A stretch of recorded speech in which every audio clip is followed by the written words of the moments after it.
Sir, যাদের কিডনিজনিত সমস্যা ছিল এবং তারা পরবর্তী সময়টাতে কিডনি ট্রান্সপ্ল্যান্ট করেছেন, তো তাদের ক্ষেত্রে কি আসলে রোজা রাখার ক্ষেত্রেও কোনো বাধ্যবাধকতা আছে কিনা, অথবা তারা রাখতে পারবে কিনা?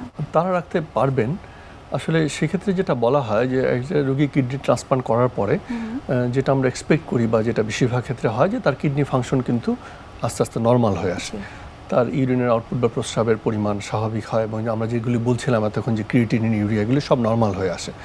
তো একটা পেশেন্টের আসলে এটা হয়তো অনেক কিছু কিছু ক্ষেত্রে হয়তো 6 মাস থেকে 1 বছর সময় লাগে। তো আমরা বলি যে স্টেবল কিডনি ফাংশন, ট্রান্সপ্লান্ট রোগীর যে সমস্ত রোগীর যার কিডনি ফাংশন স্টেবল হয়েছে 6 মাস থেকে 1 বছর পরে উনি রোজা রাখতে পারবেন। আর ট্রান্সপ্লান্ট পেশেন্টের ক্ষেত্রে যেটা আসলে ট্রান্সপ্লান্ট করার পরে যেটা সবচেয়ে গুরুত্বপূর্ণ সেটা হচ্ছে পেশেন্টদেরকে কিন্তু বিভিন্ন ধরনের ইমিউনোসাপ্রেসিভ ড্রাগ খেতে হয়। যেমন মনে করেন শরীরে এটা তো একটা ফরেন বডি শরীরে ঢোকানো হয়, যার ফলে বিভিন্ন ধরনের ইমিউন রিয়াকশন হয়, সেটাকে মোকাবেলা করার জন্য বেশ কিছু ইমিউনোসাপ্রেসিভ ড্রাগ রোগীকে সারা জীবন খেতে হয় বিভিন্ন মাত্রায়।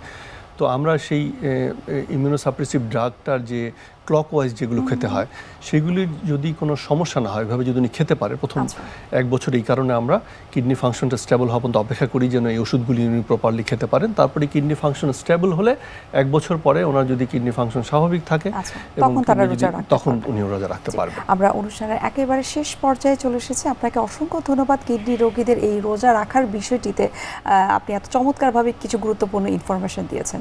শুভকামনা রইল এনটিভির পক্ষ থেকে। আপনাকে ধন্যবাদ এবং শুভকামনা এনটিভির সমস্ত দর্শক এবং শুভানুধ্যায়ীদের। সুপ্রিয় দর্শক, এতক্ষণ আপনারা দেখছিলেন এনটিভি নিয়মিত স্বাস্থ্য বিষয়ক আয়োজন স্বাস্থ্য প্রতিদিন। এ পর্যায়ে আমরা দেখে নিচ্ছি আমাদের আগামী পর্বে কি থাকছে। বর্তমান সময়ে ইয়াং জেনারেশনের মধ্যে স্পোর্টসি পিপুল সকলেই খেলাধুলা পছন্দ করে। আমাদের বর্তমান সময়ে ইয়াং জেনারেশনে খেলাধুলাজনিত কারণে যে লিগামেন্টটা সবচাইতে বেশি ইনজুরি হয় বা যে জয়েন্টের লিগামেন্টটা সবচাইতে বেশি ইনজুরি হয় সেটা হাঁটুর লিগামেন্ট।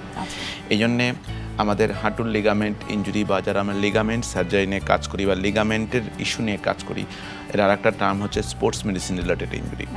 এবং হাঁটুর লিগামেন্ট ইনজুরি বর্তমানের আমাদের যে প্রেক্ষাপট, সামাজিক প্রেক্ষাপট দেশে এবং বিদেশে এটা এত ব্যাপক এবং এটা এত ভয়াবহ মাত্রায় যাচ্ছে এবং এটার কিন্তু রোগীরা একবার ভালোও হয়ে যাচ্ছে, তবে সচেতনতাটা খুব জরুরি।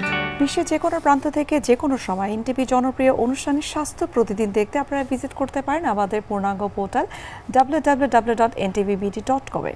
এছাড়াও এনটিভির বিভিন্ন ধরনের জনপ্রিয় অনুষ্ঠান এবং নিউজ আপডেট পেতে আপনারা ভিজিট করতে পারেন আমাদের ইউটিউব চ্যানেল এবং ভেরিফাইড ফেসবুক পেজে।